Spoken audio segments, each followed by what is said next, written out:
Good evening. I'm going to talk to you this evening about personal branding, but I think we should probably first start with what personal branding is not.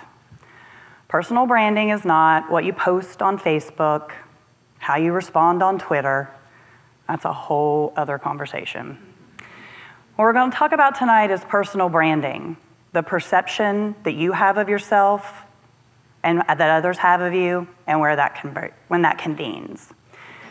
And we're going to spend some time talking about that because along the way, working with corporate brands, I picked up a tip or two that I want you to think about.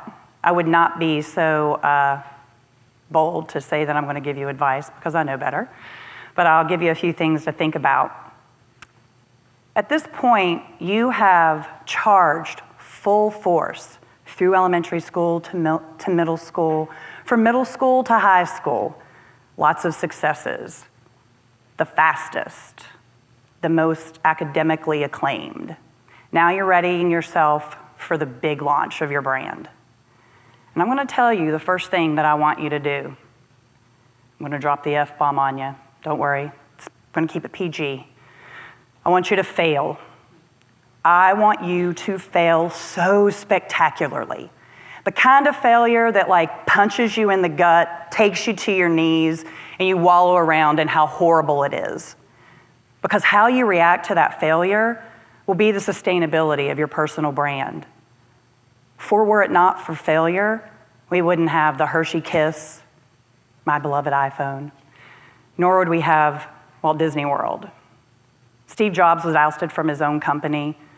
Milton Hershey closed down 2 chocolate factories before, well, they were candy companies, before he founded Hershey. And Walt Disney was told countless times that he lacked creativity. But they survived because of how they reacted to failure. You're also going to be told along the way to follow your dreams. I'm going to ask you not to do that. Dreams have limits. Dreams can be walked away from. But if you find something that you feel passionately about, be it your career path, how you volunteer your time, or what you do behind closed doors, if you feel passionately about it, parameters will not exist. You will forge forward when you hit that failure, and your personal brand will be stronger on the other side. Because the final thing I want you to consider when you're launching your personal brand is that it's ubiquitous.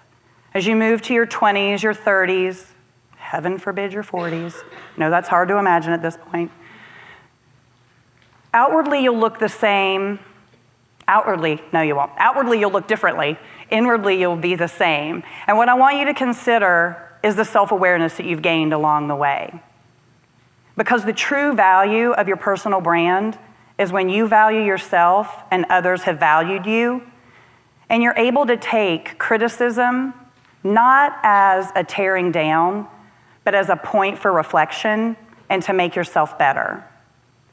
So as you move into the future and you launch your personal brand, I want you to do so passionately. I want you to fail spectacularly. Feel so passionately that you don't care that you failed, and then be self-aware enough to make it better and know the value that you bring to others. Thank you.